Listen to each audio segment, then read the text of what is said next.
Hello friends, இன்னைக்கு ஒரு டேஸ்டியாக 1 கிலோ சிக்கன் பிரியாணி எப்படி செய்து பார்க்கலாமா? வீட்லேயே பிரியாணி மசாலா அரைச்சி நம்ம எப்படி சிக்கன் பிரியாணி செய்யறதுன்னு பார்க்கலாம். இது செய்யறது ரொம்ப சிம்பிள். ஸோ பிகினர்ஸ் கூட ஈஸியாக செஞ்சிடலாம். ஸோ ஒரு பேன் வச்சுக்கலாம். அதில் 1 டேபிள் ஸ்பூன் சோம்பு, 1 டேபிள் ஸ்பூன் ஜீரகம், 1 டேபிள் ஸ்பூன் மிளகு, ஒரு சின்ன துண்டு பட்டை, 2 ஏலக்காய், ஒரு 5 கிராம்பு, ஒரு 2 அன்னாச்சிப்பூ. இது எல்லாத்தையும் நல்லா ட்ரை ரோஸ்ட் பண்ணிட்டு நல்லா ஃபைன் பவுடராக அரைச்சி எடுத்துட்டு வந்துக்கோங்க. ஸோ இது அப்படியே இருக்கட்டும். இப்போ நம்ம பிரியாணி செஞ்சிடலாம். இப்போ அடிக்கனமான பாத்திரம் வச்சுக்கோங்க. அதில் ஒரு 100 ml எண்ணெய் ஊற்றிக்கோங்க. இதில் ஸ்பைசஸ்லாம் போட்டு தாளிச்சுக்கோங்க. ஒரு 300 கிராம் வெங்காயம் நீல வாக்கில் அரிஞ்சு சேர்த்துக்கோங்க. வெங்காயம் நல்லா பொன்னிறமாக ஆனப்புறமா ஒரு 125 கிராம் இஞ்சி பூண்டு பேஸ்ட் சேர்த்துக்கோங்க.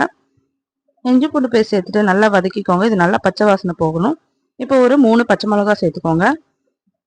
ஒரு கொத்து புதினா சேர்த்துக்கோங்க. இப்போ ஒரு 300 கிராம் தக்காளி சேர்த்துக்கோங்க. தக்காளி நல்லா வதங்கினப்பமா 1 டேபிள் ஸ்பூன் தனி மிளகாத்தூள், நம்ம அரைச்சி வச்சிருக்க பிரியாணி மசாலா எல்லாத்தையும் சேர்த்துக்கோங்க. ஒரு 100 ml தயிர் சேர்த்துக்கோங்க. இப்போ 1 கிலோ சிக்கன் சேர்த்துக்கோங்க. இதுக்கு தேவையான உப்பு சேர்த்துட்டு தண்ணி அளந்து ஊற்றி 1 கப் அரிசிக்கு 1.5 கப் தண்ணி ஊற்றி தண்ணி நல்லா கொதிச்சப்பறமா அரிசி சேர்த்து ஒரு 20 நிமிஷம் தம் போட்டு இறக்கணும்னா நல்லா டேஸ்டான சிக்கன் பிரியாணி ரெடி ஆயிடும். நீங்களும் ட்ரை பண்ணி பாருங்க.